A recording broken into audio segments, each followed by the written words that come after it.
Good morning, good afternoon, good evening, wherever you are. This is a second in the series of updates. This one relates to Panama's economy. And sometimes you hear stories, this, that, or another, about the economy and what's happening to it. And there'll be comments like, this year there was a big strike for a month. It would seem to go on forever, of construction work on both public and private sites here. And it really was very annoying. But that's the way it is. It happens every 4 years when the construction unions come up for their contract, comes up for negotiation. But it never had taken this long, so we were a little bit surprised. In any case, that did have an impact, and we'll see that today. But people leave the impression that these are huge, dramatic events with great significance. I'm going to try to help you understand what's been happening to the Panamanian economy, not just over the last 5 years or 10 years, but in this case, since 1990, which is 28 years. So it's almost 3 decades of experience. 1990 was the year when Panama returned to democracy, when the Soviet Union really fell for practical purposes. The world changed a great deal, and so it's very common to use statistics from that point forward to today to show the growth of countries. Now, try to make this simple. The number that's used to determine to compare countries and their economic work is the gross domestic product, GDP. I'm not even going to begin to try to explain how that is reached. It's pretty complex, but it's the standard. It's used all around the world. It's used here. It's complex. I'll leave it at that. But basically, what you need to look at it as sort of the income a country creates or earns in the course of a year. Because really, even professionals, they look at it, this is pretty much how it impacts on them, regardless of whether they know it's complex and they know it's showing many different things. But that is a good statistic. It's one that we can follow not only for Panama, but for countries throughout the region and globally, for that matter. And we can use for comparison purposes. Because I'm going to be comparing Panama with other nations to give you an idea of where it stands. Not only its own growth, but in other words, how it compares to others. Now, in order to do that, though, I'm going to have to divide the GDP, that gross income, in a country by the number of people who live there. And it's a very simple reason for that. I often say it's not how much money you make, it's how many mouths you have to feed. Both are very important. We don't have many mouths to feed here. 4 million people. We're one of the smallest countries in the Western Hemisphere, and we're way smaller than even average for the world as a whole. So we're small. And a larger country with much larger population will, of course, create more income in the course of a year. But when it's looked at from a per capita or per person basis, there can be a very big difference. It's sort of like a household of one person. Let's say I was somewhere and I was earning $100,000 a year. And there's a household over there where you are married and you have 2 children and you're earning $100,000 a year. That's the family income, the household income. Well, on average per person in your family, that's $25,000. For me, the whole $100,000. I mean, from a financial viewpoint, which one of us is better off? Well, obviously, I am, because I have that entire $100,000. And I don't have to worry about 3 other people in the process. So that's why we do it. And that's why we divide it per person. And that's what the statistic we're going to look at. Then we're also going to use a statistic that's, again, very commonly used globally. And it takes into account inflation in each country, cost of living in a sense. It's called purchasing power, but it's the same basic idea, as well as the sheer number. And also uses what's called the constant dollar. I won't even bother to try to explain that, but it puts it in the same currency, which is the US dollar, but it controls that so that it doesn't, the dollar shifts up and down don't have an impact on the individual country's statistics. So the number you get in this instance is specifically meant to be used in association with a variety of different nations over an extended period of time. So that's the per capita GDP over time. And let's take a look at how Panama stacks up against a lot of other nations in South and Latin America in general. And let me pick that up. Okay, there you go. Quite a few lines up there. I didn't want to put everything up, or we'd have so many lines nobody could see anything. Remember, you can stop this video at any time. If you're not full screen, you can go full screen, and it can be easier to deal with all these many lines. But you'll see Panama up in the second one down on the right-hand side, which is through the end of 2017. It's down there on the left-hand side too, but it's with a bunch of other nations. Down on the left, you see 2 bunches of nations, and then 3 that are substantially lower. And that's 1990. Over time, the bottom one is Nicaragua. They've had a tough time for a long time. Now, as you follow through these lines, you see the groups break up, and they go in different directions. The result is that Panama has really grown dramatically in comparison to the rest of the nations, and it's almost up to the level of Chile. Just for the record, given even though our current GDP growth rate is lower than we hoped for, so is Chile's, and the result is that by now, August or September, pardon me, of 2018, we probably already passed them. We don't care. It's not a big deal. We're not in that kind of, it's not a competition in that sense at all. But we will, by the end of this year, should be just a little bit above Chile. The important point is that, again, it's not the individual number that's associated with each of these, and you can get the numbers, but they're not important. It's where you stand as in relation to others. So really, Chile and Panama are pretty much in the same location here. But obviously, we're both quite a bit ahead of, say, Mexico or Costa Rica, which is further down, or Brazil, which is further down, and so forth. We have broken out. And Chile has always been one of the better off countries, and now we have gone right up there to join them. Now, this is interesting, but I'm going to do one more with you with exactly the same information in it, but it's going to be with fewer countries, and that makes it easier to see what's been going on. So let's take a look at the next one. In this case, I put in Mexico and Brazil because they're the 2 big economies of Latin America. Costa Rica and Colombia, who are our neighbors, and I put in Ecuador, where a number of expats have chosen to live in recent years. Now it becomes clearer, and you can begin to see a little more clearly exactly what happened. And just in comparing us with, say, Costa Rica, it becomes very obvious that we have done well. And it was back really in around the 2009 period when so many people were going downhill. We had a fairly stable period through that. And we went, after that, we just really took off again in the last half dozen years or so. That gap between Panama and Mexico is huge.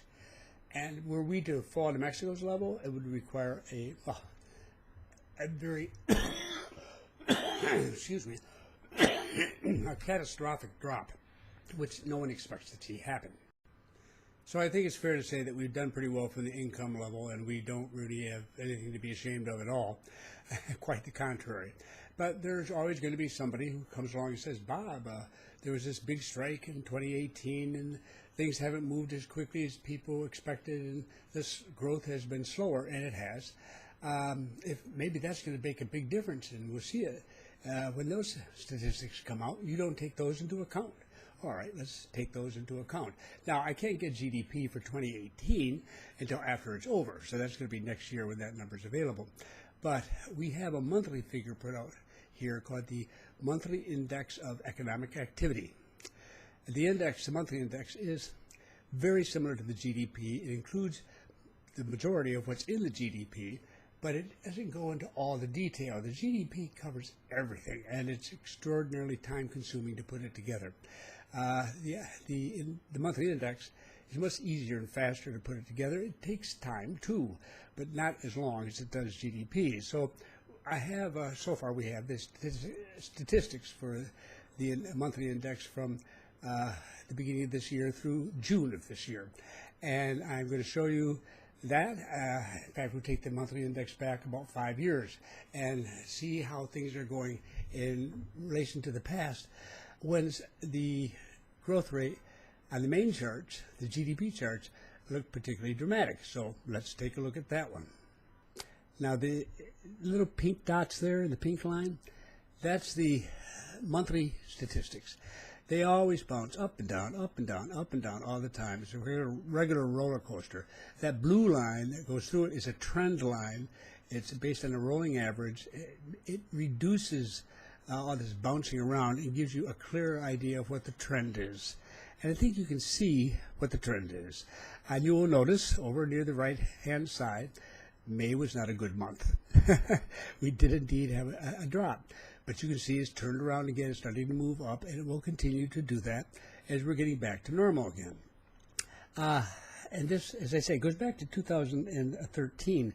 So I don't see anything terribly exceptional about this that leads me to worry a great deal about the Panamanian economy. We had a hiccup there. It's not what we want. It's so on and so on. We can complain here like human beings everywhere else whenever things don't go exactly the way we want them to go.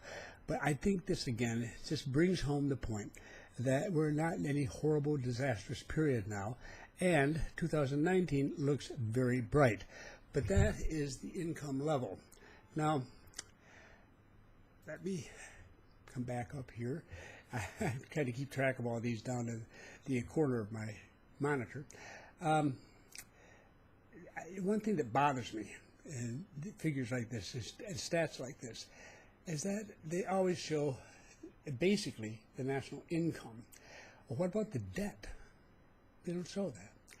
And part of the reason is that the total debt in a country, well, debt is normally divided into three categories. Corporate debt, business debt, household debt, which can be everything, credit cards and mortgages and car loans and student loans and all this stuff. That's household debt. And then government debt. Now, we have the government debt figures here. We've, again, used the same techniques that are used everywhere for determining that. Very straightforward. We don't have really good household debt figures or corporate debt figures. The corporate one gets a little tricky because we have so many international corporations and they have activities in so many countries. So we don't have those numbers. But we do for the government debt. Now, I'm a member of a global executive panel for the McKinsey & Company, which is a major management consulting firm. And as a result, I get all sorts of things sent to me whenever they publish something new and different. And very recently, they did publish something, and it is a discussion of debt and where we have been going in the last few years, where we stand now, and so forth. And this is international, but it only covers 51 nations because they're focusing on those 51 that have all the statistics for the different kinds of debt, and that have been doing it for some period of time. So they're included. Panama does not have that, so it's not included. Plus, it's small, and they traditionally sort of overlook us small nations, which I don't think is terribly fair. But in this case, it's understandable. That we do have the government debt number because it's published regularly in the newspapers. If it goes too high, people get very upset here.